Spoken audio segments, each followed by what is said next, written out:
আউযু বিল্লাহি মিনাশ শাইতানির রাজিম। বিসমিল্লাহির রহমানির রহিম।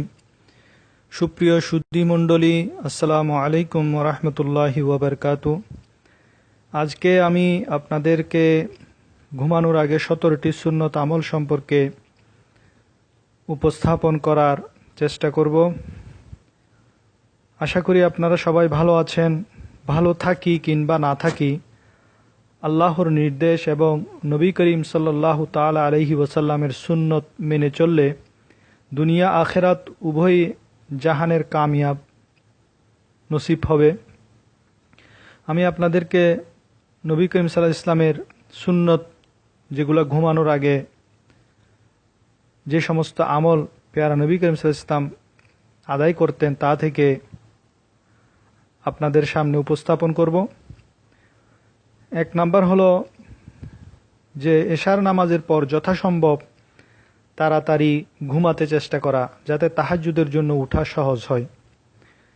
নবী করিম সাল্লাল্লাহু আলাইহি সাল্লাম জমিনে, খাটে, কাপড়ের বিছানা, চাটাই, চামড়ার বিছানা ইত্যাদির উপর শয়ন করেছেন বলে হাদিসে বর্ণিত আছে। এছাড়া দ্বিতীয় নম্বর সুন্নত হলো উজু করে শয়ন করা।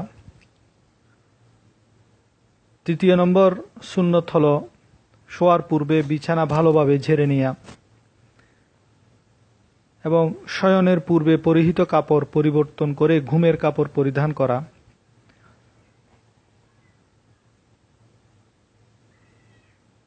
শোয়ার পূর্বে বিসমিল্লাহ বলে বেশ কিছু কাজ হাদিস দ্বারা প্রমাণিত, যেমন দরজা বন্ধ করা বিসমিল্লাহ বলে, পানির পাত্র বা খাদ্যদ্রব্যের পাত্র, অন্যান্য পাত্রগুলো ঢেকে রাখা, যদি ঢাকার কোনো বস্তু না পাওয়া যায় তাহলে বিসমিল্লাহ পড়ে তার মুখে একটি লাঠি বা ছড়ি রেখে দেয়া এবং বাতি নিভানো বিসমিল্লাহ বলে।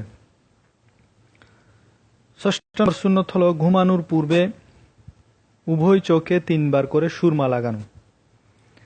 7 নম্বর সুন্নত হলো ঘুমানোর পূর্বে কিছু পরিমাণ কোরআন তেলাওয়াত করা, যথা আলহামদু শরীফ, সূরা কাফিরুন, কুল ইয়া আইয়ুহাল কাফিরুন ওই সূরাটি, আয়াতুল কুরসি, তারপর সূরা বাকারার শেষের আয়াত, যেন আমানার রাসূলু বিমা উনজিলা ইলাইহি মির রাব্বিহি ওয়াল মুমিনুন কুল্লুন আমানা বিল্লাহি ওয়া মালাইকাতিহি ওয়া কুতুবিহি ওয়া রুসুলিহি লা নুফাররিকু বাইনা আহাদিম মির রুসুলি ওয়া ক্বালু সামি'না ওয়া আতা'না গুফরানাকা রাব্বানা ওয়া ইলাইকাল মাসির। لا يكلف الله نفسا إلا وسعها لها ما كسبت وعليها ما اكتسبت ربنا لا تؤاخذنا إن نسينا وأخطأنا ربنا ولا تحمل علينا إصرا كما حملته على الذين من قبلنا ربنا ولا تحملنا ما لا طاقة لنا به واعف عنا واغفر لنا ওয়ারহামনা আনতা মাওলানা ফানসুরনা আলাল কওমিল কাফিরিন। এই সূরা বাকারার শেষে আয়াতগুলা পড়াটা সুন্নত।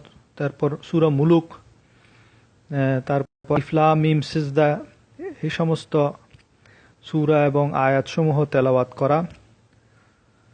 সম্ভব না হলে কমপক্ষে ছোট 2-3টি সূরা পড়ে নেয়া।